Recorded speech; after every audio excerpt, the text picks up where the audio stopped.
제가 불교를 처음 시작해서 처음 걸렸던 그러니까 일종의 풀리지 않는 숙제를 화두라고 하잖아요. 저한테는 불교를 처음 접하면서 생겼던 화두가 색적시공이었어요.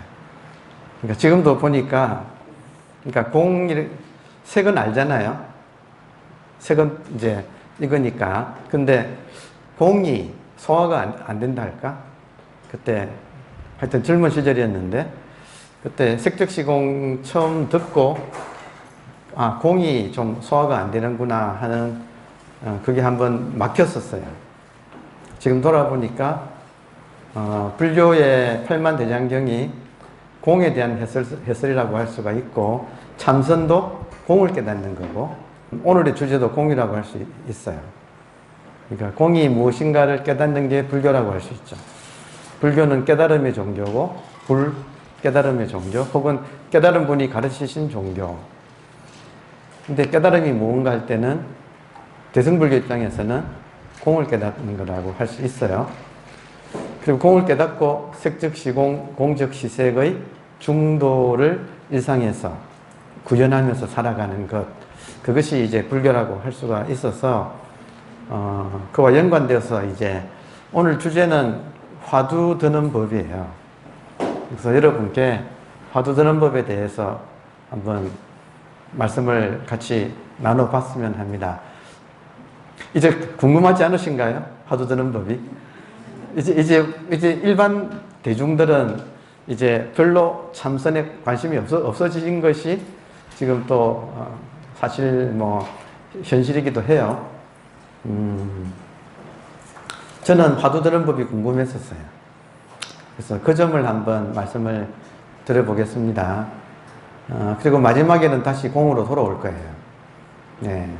자, 제가 이제 방금 이사장님께서 소개해 주신 바대로 스페인에서 유학을 했는데 스페인에서 중남미 문학을 전공을 했어요. 근데 하다 보니까 제가 갔던 그 시절에는 유럽인들이, 그러니까 유럽과 미국 서구인들이 제가 한국에서 왔다 그러니까 다들 불교가 뭐냐고 또 그 중에서 공이 뭐냐고 이렇게 질문하는 거예요. 아니 나는 문학하러 왔는데요. 그랬더니 아니 한국 사람들 다 알지 않느냐. 그래서 불교가 뭐냐고 하여튼 동료들이나 교수님들이 다 저한테 불교를 물어보더라고요. 왜냐하면 불교가 대유행이었거든요. 그 중에서도 특히 이제 선불교가 이제 유행했는데 그래서 이제 그런 분들이 불교를 물어보고 또 제가 전공한 그 노벨상을 수상한 작가인데 그 작가가 또 불교에 대한 책을 쓰고 그리고 불교적인 주제를 문학으로 많이 이렇게 한 분이에요. 그러니까 제가 어쩔 수 없이 불교를 공부해야 되더라고요. 저는 이제 문학 공부하러 유럽으로 갔는데 어쩔 수 없이 불교를 공부해야만 되더라고요. 그러니까 그렇게 해서 아무튼 불교와 인연이 이렇게 맺어져서 사실 그 전에 제가 유학하기 전에 석사학위를 한국에서 하고 갔거든요. 근데 석사학위를 할 때 저의 논문 주제가 인간은 왜 시를 쓰는가였어요. 제가 문학이고 시를 이제 전공했는데 그래서 인간은 왜 시를 쓰는가. 그리고 이제 그게 관련된 그 책을 집중적으로 보니까 그 아주 전문가 한 분이 그렇게 말을 하더라고요. 인간이 시를 쓰는 이유는 인간이 절대를 만나기 때문이다. 인간이 살다 보면 어쩔 수 없이 절대를 만나게 된다. 그러면 그 체험이 너무 강렬해서 그거를 기록으로 남기는 것이 문학이다. 그러니까 문학이란 절대의 체험을 글로 쓰는 것이다. 그렇게 나와 있더라고요. 근데 제가 그 석사학위 논문을 쓰려면 그 구조를 풀어야 되더라고요. 제가 주제가 인간은 왜 시를 쓰느냐인데 보니까 전문가가 하는 말이 인간은 절대를 만나기 때문에 시를 쓴다.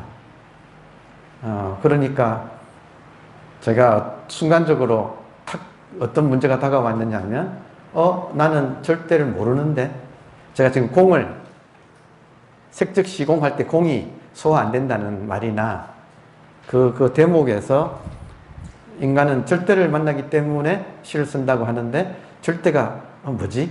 이거 나 지금 분명하지 않은데 내가 이거 못 풀면 너무 못 쓰겠네 하는 딱 그 생각이 딱 일어났어요. 지금 말을 하다 보니까 서구인들이 절대라고 하는 것을 우리는 공이라고 부르네요. 완전히 같은 거예요. 그러니까 인간은 공을 체험하기 때문에 이렇게 지금 여러분처럼 이렇게 공부를 하는 거예요. 그걸 알려고. 정말 순수한 인간적인 관심이죠. 그래서 그 도서관에서 그 책을 그렇게 읽다가 그 대목에서 내가 절대를 모르네. 모르면 너무 못 쓰겠네. 그러면 절대가 뭐지? 하고 저도 모르게 집중했어요. 이 문제를 못 풀면 논문을 못 쓰기 때문에 그냥 이 주제를 가지고 밀고 나가려면 절대가 뭐지? 한 이 문제를 풀었어야 됐어요. 그래서 저도 모르게 그 순간 집중했어요. 그래서 여러분처럼 그렇게 앉아가지고 책을 읽다가 절대가 뭐지? 그러니까 절대가 뭐지? 이것을 선불교로 옮기면 이 먹고예요. 그러니까 그때 화두가 걸린 거예요. 그러니까 화두가 걸리고 저도 모르게 집중을 했고 딱 정신이 차려서 보니까 그 시간에 제가 얼마나 집중했는가는 모르겠더라고요. 시간을 모르고 생각이 끊어졌고, 그래서 뭔가 말을 할 수는 없지만 시간이 지난 걸 완전히 잊어버렸고 의식의 흐름이 끊어졌다고 할 수 있어요. 돌아보니까 머리로는 이해가 안 되는데 뭘 했는지를 모르겠는데 그러나 몸은 이거구나 하더라고요. 몸이 이거구나 이렇게 몸에서 먼저 오고 이걸 이해하는 데 시간이 많이 걸렸어요. 그래서 이제 논문을 쓸 수 있었어요. 그리고 그 뒤에 변화가 뭐냐면 선어록을 읽으면 이해가 됐던 거예요. 무슨 말인지 알겠더라고요. 그러니까 이게 지금 팔만대장경을 압축하면 금강경을 압축하고 하면 지금 반야심경이라고 할 수 있잖아요. 지금 방금 여러분과 함께 보니까 무, 아니, 미술신이 하고 쭉 무 하고 나오잖아요. 그 말이 기가 막힌 말이네요. 그러니까 그런 말들이 그 이전에는 소화가 안 됐는데 이제 소화가 된다고 할 수 있을까? 뭐라고 남한테 설명할 수는 없는데 몸에서는 이제 그게 거리감이 없다 할까? 그래서 그 상태를 한번 이제 맛보고 일단 제가 전공하는 문학을 계속 공부하기 위해서 석사학위 마치고 스페인으로 유학을 갔어요.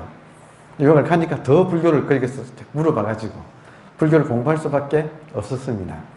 그리고 돌아왔는데 돌아와서 제가 이 동양 사상에 대해서 아직 제가 서양에서 공부를 했지만 동양 사상에 대해서는 공부를 좀 더 해야겠다는 생각이 들어서 그래서 찾아본 게 우연히 이제 인연이 된 게 동서인문 고전 강좌라고 하는 그런 강좌를 만났어요. 보니까 지금은 돌아가셨지만 당대에 그래도 우국지사고 지성인이었던 성천 유달령 교수라고 서울대 농대 교수죠. 무궁화 박사고 지금 현충원에 이렇게 지금 애국지사 묘역에 계십니다. 근데 평생 그분, 그러니까 유달령 선생님의 스승은 김교신이라고 하는 분이고, 또 거기 스승이 이제 그 친구가 함석헌 선생이고, 그러니까 이런 분들의 스승이 다성 유영모 선생이고, 그래요. 근데 그런 이제 정신적인 맥이 있는 데서 한국인들의 의식을 깨우려고 노력을 많이 하시던 분들이 있어요. 우리랑은 시대가 좀 달라서 그분들은 나라 걱정을 많이 하셨어요. 그래서 유단 선생님 제가 이제 그분 모시고 15년 돌아가실 때까지 그분이 놀랍게도 80세에 이 고전학교를 세우셨어요. 그리고 돌아가실 때까지 95세에 돌아가실 때까지 열심히 그 일을 하셨는데, 그러니까 제가 실무 책임자가 되어가지고, 그러니까 귀국하고 나니까 우연히 1회 동서인문고전 강좌가 열리는, 지금 보니까 동산불교대학하고 거의 같은 그런 컨셉이에요. 그래서 제가 지금 선생님 지금 그 입장에서 15년간 유당현 선생님 모시고 일을 했고, 그 뒤로 돌아가시고 난 뒤에도 또 한 20년 이상을 그 고전학교를 운영했어요. 결론이 뭐냐면, 그러니까 그런 분들이 운영했기 때문에 정말 한국의 석학들이 도와주셔가지고 정말 유불선, 서양 철학, 뭐 인도 고전들, 하여튼 동서의 인문 고전의 한국의 최고 권위자들을 모셔서, 그러니까 지금 여러분들처럼 수강생을 모집을 해서, 그래서 강좌를 제가 오래 했네요. 저도 20년 이상 운영했고, 그리고 매번 끝날 때마다 그 내용을 가지고 잡지를 냈어요. 그 잡지를 내고 방학이 되면 그 수강했던 교수님 모시고, 예를 들어서 논어를 공부를 했다면 중국 곡부에 공자 사당으로 방문을 하는, 그래서 많이 다녔어요. 그러니까 그렇게 했는데, 그렇게 노력을 했는데, 그리고 그분들이 정말 한국인들한테 가장 필요한 것이, 나라를 다시 안 뺏기려면, 지금 우리 옆에는 일본을 수행하는 민족이라고 표현했어요. 공부하는 민족이 아니라 수행하는 민족을 옆에 뒀기 때문에, 저 사람들은 1대1로는 한국인보다 훨씬 능력이 약하지만 모이면 한국인들이 이기기 어렵다. 그래서 한국인들이 꼭 필요한 것은 사회성이라고 하셨어요. 그분은, 유당현 선생님의 표현은, 한국인들이 다 잘났는데, 개개인은 다 잘났는데 그 때문에 사회성이 약해서 의식 교육을 해야 된다고 생각을 하셨어요. 그리고 그래서 이제 고전을 선택해서, 시인 구상 선생님이 당신이 젊었을 때 노산 이연상 선생님이 남한산성 밑에 민족의 도량이라는 학교를 세우셨어요. 거기서 고전 교육을 하려고 하셨어요. 그래서 미원이라고 하는 우리 회사가 있잖아요. 거기 지원을 받아가지고 아주 큰 기와 마을을 세워서 거기서 고전 교육을 하시다가 노산 선생님이 돌아가셔서, 그때 이제 그 실무 책임자가 신구상 선생님이에요. 그래서 프로그램을 다 가지고 있는 거예요. 고전 학교를 합시다 해가지고 의기투합해서 그 분들이 모여서 만든 학교예요. 제가 이제 했는데, 여러분 20년을 최고의 인문 고전을 선별해서 최고의 강사를 모셔서 열심히 교육을 했는데, 실무자인 저로서는 인풋하고 아웃풋이 있을 거 아니에요. 이해되세요? 아웃풋의 목적이 의식교육이었어요. 근데 제가 20년 해보니까 결론이 뭐냐면, 인간은 안 바뀐다. 되게 실망했어요. 정말 열심히 고전을 통한 의식교육을 했는데, 인간은 안 바뀌더라고요. 그래서 제가 개인적으로 절망스러웠어요. 그래서 제가 마지막, 그러면 이렇게 좋은 고전을 가지고, 인류의 지혜의 정수인 고전을 가지고 한국의 최고 전문가를 모셔서 이렇게 숭고한 또 지도자들이 이걸 했는데도 사람이 안 바뀐다면, 사람을 바꾸는 진정한 교육은 없는 건가? 하고 이제 저 혼자서 이제 찾아봤더니, 여러분 그 전에 제가 이런 결론을 왜 내렸느냐면, 제가 그 모든 교육을 다 들었거든요. 제가 실무자였어요. 그러니까 프로그램도 제가 짜고 교수도 모시고, 그리고 많이들 도와주셨어요. 워낙 존경받는 분이 이걸 하시기 때문에. 그리고 그분들이 다 와서 이렇게 매 수업마다 제 앞줄에 앉았어요. 그러니까 정말 분위기가 정말 좋았죠. 그런데 그 모든 것을 제가 다 출석하고, 그리고 잡지를 만들고, 그리고 또 여행도 가고, 그렇게 현장 교육도 하고 했는데, 제가 안 바뀌는 거예요. 그러니까 제가 가장 열성 학생이었는데 제가 안 바뀐다는 것은 그러니까 양심을 속일 수가 없잖아요. 항상 2%가 부족하고 뭔가 이게 인생이 이게 아닌데 이게 다가 아닌데 돌파구는 없고 그래서 제가 스스로 안 바뀌니까 굉장히 절망스러웠어요. 그리고 제 눈에는 안 바뀐 나의 눈에는 다 안 바뀐 거예요. 야, 정말 이렇게만 간다면 이거는 정말 절망스럽다고 생각을 했어요. 그래서 제가 인간을 바꾸는 교육을 마지막 희망을 들고 찾았더니 다른 데는 없고 불교에 수행이 있더라고요. 그래서 저는 확신을 가졌어요. 강단 교육으로는 인간이 안 바뀐다. 마지막 보루는 수행이다. 그래서 이제 수행계에 뛰어들었어요.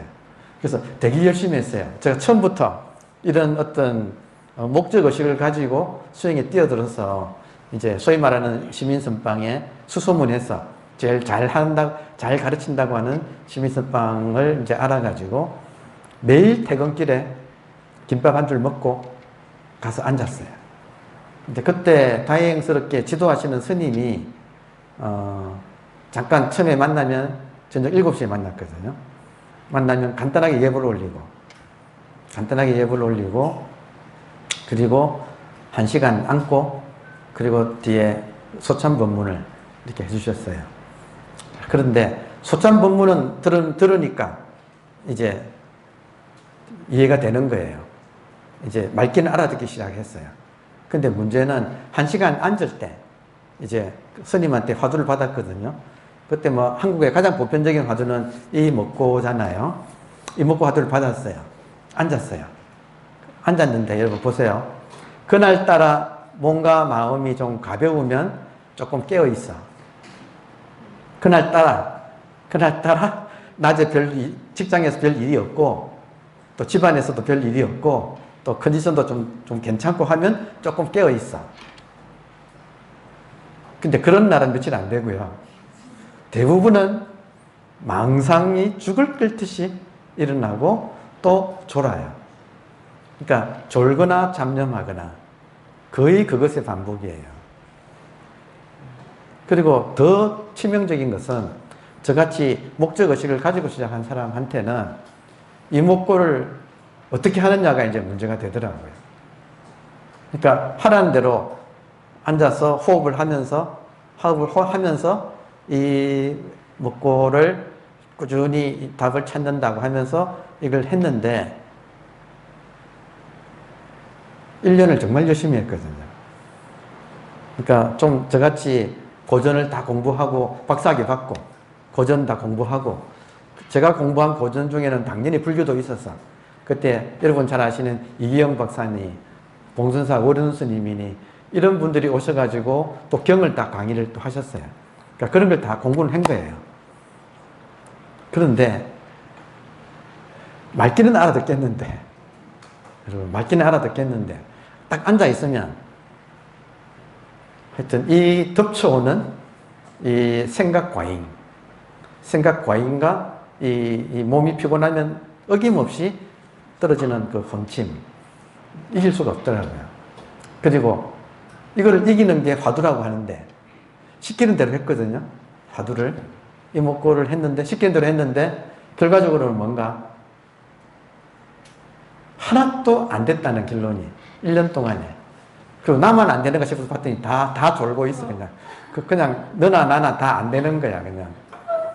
그래서 제가 이거 의식의 변화는 관두고 우선 화두 드는 법이라도 좀 알면 좋겠다. 그래서 정말 제가 궁금한 거는 화두 어떻게 드느냐였어요. 그래서 그때부터 그걸 물으러 전국을 다녔어요. 화두 어떻게 듭니까? 아무리 해도 안 들립니다. 화두가 안 들립니다. 화두 어떻게 듭니까? 이 질문을 했거든요. 내가 화두가 안 들리는데 그러니까 내가 안 변하는데 한마디로 말해서 열심히 화두 들고 앉았지만 이게 실감이 안 나고 내가 변함이 없는데 그러니까 이거는 죽은 거다고 생각이 드는 거예요. 근데 틀림없이 누군가는 알 거다. 깨달음이니 뭐 의식 변화니 이건 놔두고 당장 한국의 전통은 가나선이라고 하고 가나선은 화두참선이고 그러면 그거를 내가 열심히 해봤는데 전혀 실감이 안 난다. 그래서 아주 순수하게 화두 어떻게 듭니까? 왜냐하면 저는 화두 드는 데가 인간을 변화시키는 교육의 핵심이라고 봤거든요. 그리고 화두가 안 된다면 저는 이제 더 이상은 길이 없었어요. 여러분 준비되셨나요? 화두 드는 법. 여러분께 설명을 드리기 위해서 화두를 포함한 동양의 모든 전통에는 도라는 것이 있어요. 그리고 화두 수행은 도에 속해요. 그래서 글씨 쓰는 것 같으면 한국은 서예라고 하잖아요. 인사동에 서예 교수들이 제법 많이 있어요. 서예 맞아요. 중국에는 서법이라고 해요. 이건 한국은 예술, 중국은 법이라고 해요. 일본은 서도라고 해요. 그러니까 이게 그 나라마다 차이가 있는 거예요. 한국은 아마도 조선시대의 유교 국가라서 그 영향이, 유교적인 영향이 클 거예요. 그런데 이 서예가 도가 되면 도는 반드시 4가지 규칙이 있어요. 이거는 도에 대해서는 아주 완전히 틀이 잡힌 4가지 길이 있어요. 첫 번째를 한자로 이게 당연히 되어 있는데 첫 번째를 모양 인형할 때 형이 있죠. 형. 영어로 하면 폼. 일본말로 하면 가다. 가다 하니까 들어오죠. 폼이 있는 거예요. 형. 첫 번째 도는 반드시 형이 있어. 그리고 그 폼이 있으면 다음에는 수, 지킬 숫자. 폼이 있으면 폼을 지키는 거예요. 그리고 세 번째는 파, 폼을 깨는 거예요. 그리고 마지막에는 리라고 해서 이치리자를 쓰기도 하고 이별을 할 때 이자를 쓰기도 하는데 자유예요. 이때 자유는 폼을 지키지 않아도 흐트러짐이 없는 거. 아무렇게나 써도 아무렇게나 붓글씨를 써도 기본 폼에서 벗어나지 않는 거. 그래서 오히려 추사처럼 마지막에 돌아가실 때 며칠 전에 봉헌사에 판전 글씨 쓰고 가셨잖아요. 완전히 어린아이가 쓴 것처럼 구불구불 하잖아요. 그게 리의 경지예요. 아무 때나 써도 가장 인간의 본연의 평상심이 드러나는 그런 경지. 이게 형, 수, 파, 리예요. 그럼 형이 화두예요. 그러니까 화두가 정확하게 어떻게 든다는 것을 알아야 그걸 실제로 든다. 이게 수, 화두를 지킨다.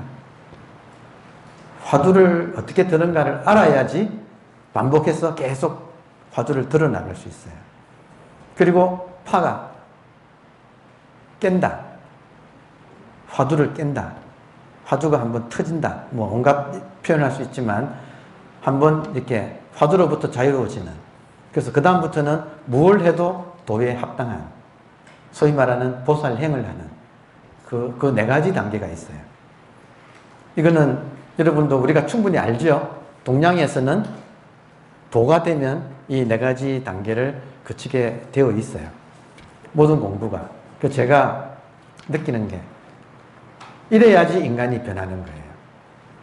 한번 폼을 배워서 줄기차게 반복해가지고 완전히 몸에 익히고 그리고 이제는 화두가 깨져도 화두를 벗어나지 않는 화두를 벗어 던졌지만 모든 것이 도에 맞아서 돌아가는 요 단계. 그러니까 핵심이 화두 어떻게 드느냐예요. 형, 폼, 가다가 돼야 돼. 여러분 우리가 뭐 테니스나 골프나 똑같지요? 아니면 일상에서 무슨 일을 하더라도 다 이 도에 딱 부합하는 거예요. 자, 그러면 형이 무엇인가? 다시 말해서 화두가 무엇인가? 화두를 어떻게 드는가? 이거를 우리가 정립하려면, 폼을 정립하려면, 오케이? 무슨 말인가 오시죠? 폼을 정립하려면 화두가 뭔지를 먼저 알아야 돼요. 그죠? 화두는 한마디로 말하면 공이에요. 반야신경의 공이에요. 화두는 딱 한마디로 말하면 공이에요. 그러니까 이걸 그냥 보편적인 언어를 가지고 소통을 위하여 불교에서 조금 벗어나서 보편적인 용어를 쓴다면 불교에서 말하는 대성기신론에서 일심 하잖아요. 그 일심이 진여심이 있고 생멸심이 이렇게 있잖아요. 그럼 변하지 않는 것을 진여라고 하고 변하는 것은 생멸이라고 하잖아요. 이걸 보편어로 쓴다면 진여는 본질이고 생멸은 현상이라고 인문학적인 용어를 쓰면 그렇게 되는 거예요. 공은 본질이에요. 본질이에요. 자, 그래서 본질을 알아야 화두가 시작이 돼요. 그러니까 쉽지 않아요. 그러면 화두를 들 줄 아는 것이 폼인데, 형인데, 형을 위해서는 다시 형, 수, 파리가 한 번 더 있어요. 형을, 화두 드는 법을 내가 획득하려면 이 형을 다시 형, 수, 파리를 한 번 더 해야 되는 거예요. 그러면 화두 드는 법을 제가 말씀드리는 거예요. 다시 한번 형, 수, 파리를 다시 한번 더 해야 돼요. 이때 작은 이게 큰 형수파리라면 큰 도라면 그 안에 화두 드는 법을 익히려면 작은 형수파리가 있는데 첫 번째 작은 형수파리는 여러분 인간이라면 자기가 누군지에 대해서 궁금해해요.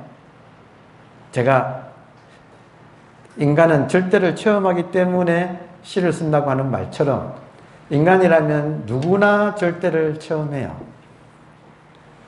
가장 작은 절대 체험에 가장 우리한테 구체적인 체험은 우리가 언젠가 한번 누구한테 반했던 적이 있었어. 젊을 때. 그대 앞에만 서면 나는 왜 무화가 되는가. 이런 체험이 있었던 거예요. 그때 내가 사라지는 경험이에요. 한마디로 말해서. 절대 체험이라는 것은 내가 사라지는 경험이에요. 그러면 인간이라면 이런 경험은 한 번은 했어. 그러나 스쳐 지나가요. 대부분의 사람한테는 스쳐 지나가. 그런데 인간 중에는 그 체험이 너무나 이게 귀하기 때문에 스쳐 못 지나가는 사람이 있어요. 그런 사람이라면 이 지금 절대가 뭐냐, 변하지 않는 것이 뭐냐, 불교신자 같으면 공이 뭐냐 하는 이런 문제에 한번 이렇게 뛰어드는 사람이 있어요. 여러분들 지금 그래서 여기 지금 하고 공부하고 계시죠? 자, 그러면 문제는 뭐냐면 정말로 이 일이 자기 존재의 1번이라면 출가해서 수자 돼요. 참선 납자가 돼요. 그 중에서도 깨달은 사람한테 곧장 찾아가서 그 밑에서 그냥 시봉하면서 그냥 매일 부닥치는가. 예쁜들은 다 그렇게 공부했어요. 스스로 이 문제가 궁금해서 지금 내가 이렇게 살아있는데 도대체 이게 뭐냐. 일거수일투족 지금 움직이고 있는데 이게 뭐냐. 뭔가 체험은 있어. 그렇지만 분명하지 않은 석연찮은 상태. 그러니까 여기서 이 문제를 꼭 풀어야겠다 하는 사람들은 옛날에는 다 찾아가서 1대1로 붙었어요. 얻어터지고 묻고 하면서 결판을 본 거예요. 그거를 선의 황금시대에 조사선이라고 불러요. 그때는 화두나 묵조 이런 건 없었어요. 그러니까 1대1로 붙어가지고 같이 살면서 결판을 보는 거예요. 그러니까 실제로는 깨달으려면 깨달은 사람하고 사는 게 최고야. 지금 이해돼요? 같이 살면 그분이 알아서 무슨 수를 써서라도 깨닫게 해줘. 이해되죠? 그래서 꽃이 막 피었을 때가 있어요. 소위 말하는 마조, 백장, 황벽, 임제를 중심으로 하는 그 선의 황금시대, 당나라 시대예요, 주로. 자, 그런데 우리처럼 궁금한데 이것이 1번은 안 돼. 1번은 가정, 직장, 또 친구 사이에 이런 거 하고 이 공부는 한 3번, 4번 좀 밀린 사람들. 지금 딱 우리들이죠. 궁금은 한데 이게 1번은 아니야. 1번이 아니기 때문에 모든 걸 던지고 뛰어들 수는 없어. 지금 여러분 그렇죠? 자, 그런 사람한테는 필요한 게 선지 씨가 같이 사는 대신에 화두라는 게 방편으로 나온 거예요. 자, 그러면 자, 화두 들기 위한 화두를 들 줄 아는 것이 화두 드는 방법이 큰 폼이라면 이걸 얻기 위해서는 작은 형수 파리를 한번 거쳐야 한다 할 때 작은 형은 뭐냐면 여러분 간단하게 여러분이 스스로 내가 누구인가에 대해서 궁금해 하신다면 저같이 결판을 보러 하여튼 임자를 찾아가는 거예요. 자, 그런데 그렇지 못한 사람을 위해서는 자, 보세요. 제가 왜 이목구를 그렇게 열심히 했는데도 화두가 안 들렸는가? 지금 돌아보니까 너무 당연하더라고요. 화두가 들릴 수가 없는 상태예요. 자, 화두는 가장 대표적인 것이 이것이 무엇인가? 줄여서 이목구. 예를 들어서 이 순간에도 송장 끌고 다니는 것이 무엇인가 할 때 송장 끌고 다니는 것이 이것이에요. 모든 화두는 이목구로 환원된다고 할 수 있어요. 자, 그러면 이 먹고는 이것이 무엇인가잖아요. 그것을 스스로 이 질문을 하려면 답이 나와야 이 먹고가 가능해져요. 여러분, 제가 지금 물잔을 들었어요. 물잔을 들고 What is this? 하면 This is 물잔 되려면 이게 구체적으로 있어야지 답이 나와. 이해되세요? 그래야 성립하잖아요. 제가 여러분한테 이것이 무엇입니까? 하면 여러분이 봐야지 This is 물잔 할 거 아니에요. 컵 이렇게 할 거 아니에요. 보세요. 자기가 답을 가지고 있어야 이먹고 할 수가 있어요. 근데 답도 모르는 사람이 이먹고는 뭐냐면 질문이에요. 그죠? 맞아요? 스스로 이 질문을 일으키려면 여기에 목숨을 걸어야 돼. 그만큼 집중을 해야 돼요. 그런데 우리 같은 일반인들이 이먹고 하면 자기가 이먹고를 하면 일종의 책임 회피가 돼요. 자, 왜냐하면 보세요. 이것이 무엇인가 할 때 이것이 있고 무엇이 있죠? 문장 속에. 그 질문한 사람이 있잖아요. 나이면서 이것이면서 무엇이 되어가지고 내가 산산조각이 나 있어. 질문 자체에. 그러니까 지금 여러분께서 나는 누구인가 하면 답이 안 나와요. 왜냐하면 나는 누구인가 하는 그것이 나잖아요. 근데 나하고 누구라고 나누어 가지고 시작하기 때문에 처음부터 이거는 분별 구조를 벗어날 수가 없게 돼 있어요. 그러니까 한마디로 내가 이먹고 하면 안 되는 거예요. 어떻게 해야 되느냐 하면 학생 지금 같으면 여러분이 학생 입장이죠. 맞아요?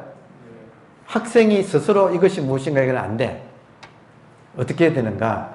선생이 학생한테 무엇인가 하고 학생은 답을 해야 돼요. 앉아서 자기가 이 먹고 하면 선생의 흉내만 내는 거지. 그래서 계속 도망가는 거예요, 이거는. 그게 아니라 질문을 당하면 도망갈 수가 없어. 코너에 몰려.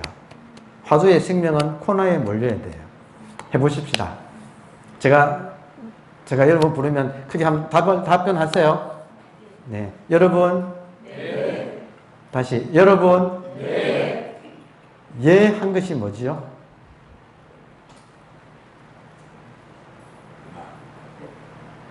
나. 뭐라고 했어요? 제가 지금 질문했어요. 나.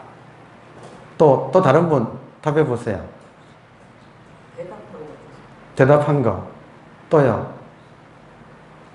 다시 답변해 보세요. 여러분. 네. 이해한 것이 분명히 있죠?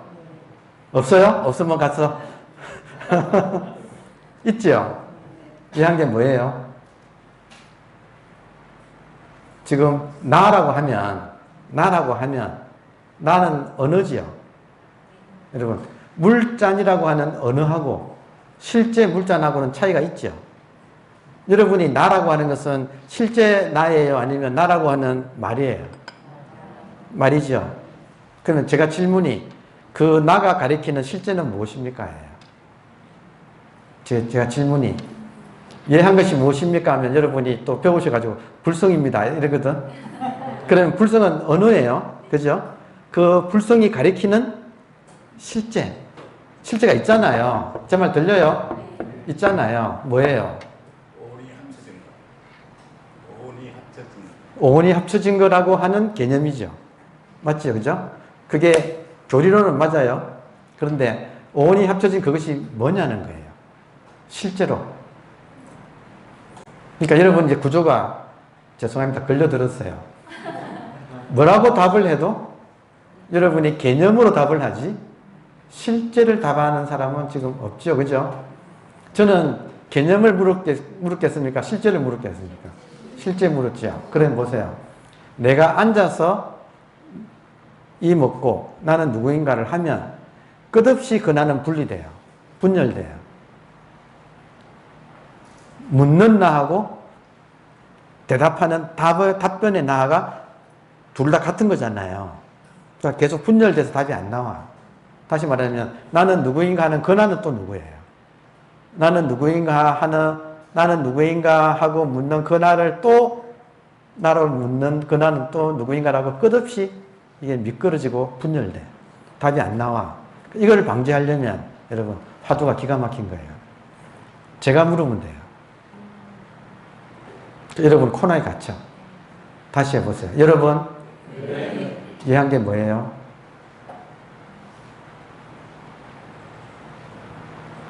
그리고 여기서 눈알이 되게 돌아가. 뭐지 하고 지금까지 공부한 걸 가지고 동원해가지고 답을 하려고 하지요. 그리고 열심히 해가지고 뭔가를 탁 답을 하면 이해되세요? 뭐라고 해도 실제를 말하는 게 아니라 배운 걸 가지고 답변을 한다 이거예요. 그러면 실제는 배운 것 때문에 막혀 있어요. 이해돼요? 푸른 하늘이 실제라면 여러분이 배운 거는 구름이에요. 그 구름이 푸른 하늘을 막고 있어. 지금 이 상황 현실이에요. 그래서 구름에 의지하지 않고 저는 지금 푸른 하늘을 묻고 있는 거예요. 그럼 여러분께서 일단 답을 하려고 하면 자, 제가 드리는 말씀을 이해 못한 사람, 이게 초등학생도 이해하는 거 아니에요? 다시 해보세요. 여러분 이해한 게 뭐예요? 이 간단한 질문이 그게 언어라고요. 그러니까 현재 존재하는 게 뭐냐는 거죠. 그러니까 여러분이 뭐라고 대답해도 그게 뭐냐고 다시 제가 물을 거예요. 100번 대답해도 100번 다시 또 물을 거예요. 이해돼요? 그래서 보세요. 일단 화두드는 첫 번째 요 작은 화두. 이게 여러분 작은 화두와 큰 화두가 있는 거예요.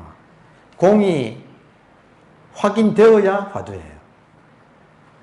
근데 공을 확인하기 위해서는 작은 화두를 처음 시작은 작은 화두로 해요.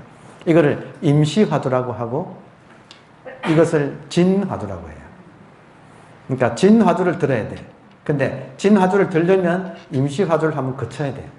그럼 임시 화두는 어떻게 드는가? 이 질문을 당하는 거예요. 내가 이목구 하면 안 돼. 답하려고만 해야 돼. 근데 만약에 생각해 보세요. 여러분하고 저하고 작은 골방에 두 사람만 딱 있어. 1대1로. 그리고 제가 누구시? 얘 한 게 뭡니까? 하고 손가락질하기 시작하면 삿대질하기 시작하면 어떤 심정일까요, 여러분? 딱 골방에 문은 딱 걸어 잠그고 제가 계속 문 든다면 여러분이 어떤 심정일까요? 굉장히 궁지에 몰리겠죠.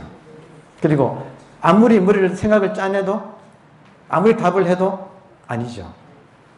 그럼 납득이 됐어. 근데 하고는 있어. 얘는 해. 답이 있긴 있어. 근데 알 수가 없어. 모든 것이 다 소용이 없어져. 그리고 코너에 딱 몰려요. 마치 빚쟁이가 지금 빚 받으러 와가지고 돈 내놔라고 하는데 딱 몰린 그 심정이에요. 이해되세요? 그 상태가 되면 3일, 5일, 7일 안에 결판이 나요. 왜냐하면 못 견뎌요. 굉장히 힘들어져요. 소위 말하는 율곡봉, 금강번이라고 하는 임재가풍이 거기서 일어나. 율곡봉은 뭐냐면, 율곡봉은 밤송이 가시 있잖아요. 목에 밤송이가 걸려가지고 뭐냐 하니까 답은 해야 되는데 할 수가 없는 심정. 그 심정이 코너에 몰리면 목에 밤송이가 걸려가지고 삼키지도 못하고 뱉지도 못하는 호흡이 가빠지는 그런 상태가 일어나요. 그리고 금강권은 뭐냐면, 금강은 다이아몬드잖아요. 단단한 거. 권은 이게 울타리 권인데 감옥권자예요. 에너지 감옥이 조여와요. 분명히 답은 있는데 빤한데도 말을 할 수가 없는 상황이 일어나고 거기 걸려들면 정말 감옥에 갇힌 느낌이에요. 그리고 실제로 사방에서 에너지가 막 조여와. 그러니까 율곡봉과 금강근에서 여러분의 업장이 일어나요. 이런 코너에 몰리면 여러분이 평소에는 점잔을 빼면서 묵혀놓은 이 무의식에 잠겨있는 감정적인 상처들, 그리고 실제로 몸에서 어떤 아픈 부분들, 이게 전부 다 들고 일어나요. 그 상황에서는 온갖 중생의 업장이 들고 일어나요. 그래서 거기서 한바탕 이 답을 하기 위해서 애를 쓸 때 그 자기 업이 한번 확 녹아버려요. 화두는 무서운 거예요. 그러니까 딱 화두가 바로 이렇게 딱 직면하면 3일, 5일, 7일 안에 한번 완전히 지옥을 맛봐요. 그 끝에 어떻게 되겠어요? 관세음 보살이 오셔. 죽을만 하면, 살만 하면 안 오시지만 우리가 죽을만 하면 관세음 보살이 오셔요. 그러니까 한 인간이 맛볼 수 있는 큰 변화가 일어나요. 그걸 온몸으로 느끼는 거예요. 그래서 그런 걸 한번 하는 것이, 보세요. 형은 이목구인데 이목구를 학생이 하면 안 돼. 선생이 딱 단도직입으로 정면에서 탁 찌르면 그게 이목구가 독침 같아요. 그걸 탁 맞으면 그때부터 마비돼. 뭐 어떻게 할 수가 없어. 얼어붙어. 그러니까 그 상황을 견뎌내면, 그 상황에서 도망가지 않으면 점점 조여와요. 화두가 감옥이 되어서 조여오면서 한 중생의 업장을 녹이기 시작을 해요. 그래서 굉장히 강력한 변화가 일어나기 시작해요. 그래서 그런 걸 통해서 한 인간이 일주일을 못 넘겨요. 3일, 5일, 7일 안에 한번 확 막혔다가 터진다고 하는 그런 변화가 일어나요. 어떤 처음이 일어나. 근데 형, 이목구란 질문을 받고 수는 답을 하려고 애쓰는 거. 이해돼요? 다른 건 없어. 답을 하려고 애쓰는 거. 자기가 건방지게 학생이 이목구 질문한 게 아니라 이제 그건 알았어. 무슨 말인가. 이목구라는 말은 알아들었어요. 그죠? 버리고 답하려고만 하는 거. 이게 화두가 이제 걸리는 거예요. 그럼 굉장히 압박감을 느껴. 그래서 거기서 물러나면 안 되고 답을 찾기 위해서 계속 전진하는 거예요. 그러면 제일 처음 만나는 게 중생의 업장을 만나요. 이게 정신의 벽이에요. 소위 말하는 12연기의 첫 번째 무명. 보통 사람은 자기 눈앞에 지금 무명이 가리고 있다는 걸 모르고 살아요. 눈앞에 무명이 가리고 있으면 그 사람의 눈은 돼지 눈이에요. 이 무명이 정신의 벽이에요. 보통 사람은 이게 지금 있다는 것도 몰라. 그리고 대단히 죄송하지만 여러분께서 오랫동안 배워오신 불교 교리가 여러분의 불성을 막고 있어요.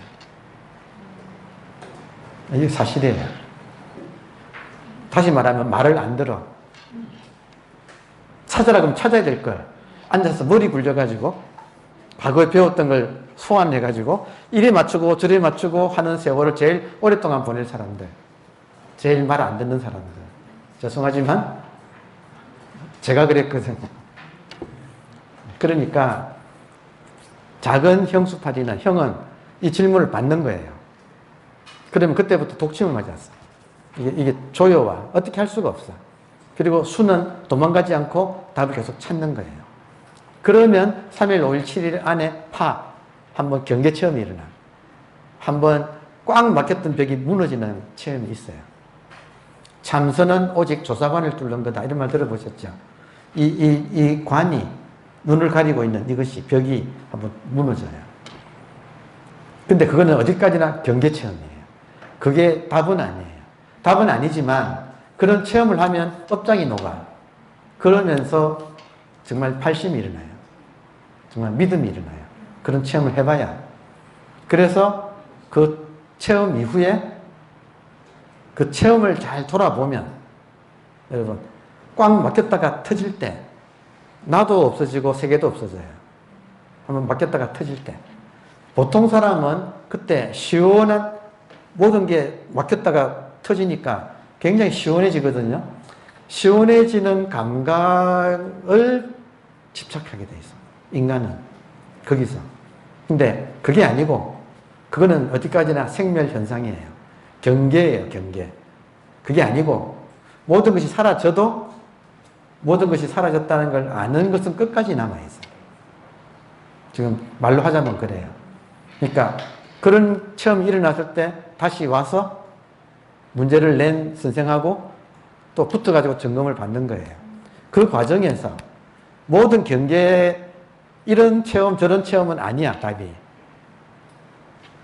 답은 체험이 일어났으면 체험이 일어난 줄 알고 그리고 놀랍게도 공부하기 전에부터 일거수일투족 지금 살고 있잖아요. 이거거든. 그러니까 답이 나올 때는 경계 체험을 가지고 답이 하는 게 아니라 놀랍게도 뭐가 없어지면 없어진 줄 알고 뭐가 나타나면 나타난 줄 알고 언제나 있는 것이 확인이 돼요. 근데 그런 체험을 거쳐야 이것이 자기 것이 되지. 이렇게 말로 배워가지고는 그냥 또 이것이 다시 벽이 돼버려. 이해되나요? 그래서 체험 이후에 개인 점검 과정에서 도노가 일어나요. 하기 전하고 같아야 됩니다. 같은 거. 언제나 있는 거. 그리고 나한테만 있는 게 아니라 아무 체험 못하고 있는 사람한테도 완벽하게 같이 있는 거. 그래야 진여지. 근데 이치로는 이렇게 간단하지만 체험을 하지 않으면 이게 아무런 힘이 없어. 그래서 작은 형수, 파리 이거라고 하는 딱 점심을 해야 소위 말하는 견성이에요. 초견성이라고 해요. 초견성을 해야지 큰 형이 되는 거예요. 다시 말하면 어떤 경계 체험을 하고 그리고 답이 이거라고 확실해져야 이제 자기한테 언제나 있다는 것이 확인이 돼요. 그래야 화두를 들 수가 있어. 그거는 뭐냐면 그것이 분명하지만 일상에서 여러분 가정과 직장에서 여러분 가만둬요? 가만 안 둬요? 계속 긁어대지 않나요? 아무리 내가 마음자리라고 하는 공이라고 하는 이것을 내가 한번 몸에서 완전히 체득을 했지만 다시 나를 분별세계로 끌고 가는 수많은 경계들이 여전히 나를 가만두지 않아요. 그래서 거의 대부분은 다시 또 끌려 들어가. 이 분별 현상계로 다시 끌려 들어가. 본질을 알아도 현상으로 다시 꿈에서 깨도 잠에서 깨도 다시 또 잠 속으로 또 빨려 들어가요. 그렇게 돼 있어요. 인간 구조가. 너무나 강한 업이 있어서. 그래서 그때부터 이 진짜 화두 자기한테 지금 부처님이 그러셨잖아요. 나한테는 지금 진리가 지금 손바닥 안에 있는 구슬처럼 과일처럼 분명하다고 그러셨잖아요. 선사들은 대부분이 지금 이것이 지금 내 손바닥에 있는 수정구슬처럼 분명하다고 그렇게 이야기를 해요. 근데 이거를 놓친다 이거예요. 경계에서. 그러니까 놓치지 않는 게, 이걸 지키는 게 그때부터 진짜 수행이에요. 형, 이것이 분명해. 죄송합니다. 이렇게 제가 지금 컵을 들고 있는 것처럼 분명해. 분명해. 근데 자신할 수 없어. 왜냐하면 까딱하면 다시 또 끌려 들어가는 거예요. 그러니까 이거를 지키는 거. 형, 수, 지킬 숫자. 육조 스님의, 육조 스님이 공부했던 오조 홍인 스님께서 최상승론이라고 하는 법문집이 있는데, 거기에 제일 중요한 핵심 대목이 본 진심, 본래부터 갖추고 있는 진실된 마음, 이걸 수, 지키는 것. 수, 본 진심, 제1정진. 본 진심을 확인하고 그걸 지키는 게 최고의 정진이다. 이게 지금 소위 말하는 화두 들어서 화두를 놓치면 죽은 목숨이고, 화두만 들 줄 알면 극락세계예요. 여러분 놀랍게도 화두만 들 줄 알면 생각이 끊어져요. 생각이 없으면 어떻게 돼요? 과거도 없고, 과거 없으면 업도 없어요. 미래도 없고, 너도 없고, 나도 전부 다 한 생각 때문에 일어나요. 이 모든 분별이 한 생각 때문에 일어나. 근데 한 생각이 이 화두 앞에서 녹아버려요. 그러니까 용광로에 흰 눈이 내리자마자 녹는다는 말이 그 표현이에요. 그러니까 제대로 화두를 딱 제대로 들고 있으면 생각은 일어나자마자 녹아버려요. 그러면 그 상태가 생각이 없으면 나도 없고 너도 없고 이것저것도 없고 완전히 이 세계가 한 덩어리 불국토예요. 그게 극락정토야. 그러니까 이것이 너무 분명해져서 화두 들 줄 아느냐 모르냐 이거 하나 가지고 한 인간이 행복이냐 불행이냐가 완전히 갈라져 버려요. 그것을 익혀 들어가면 하는 만큼 분명해져요. 여러분 하루에 화두를 깨어있는 시간의 반 정도를 화두를 들고 있는 사람한테는 엄청난 힘이 있어요.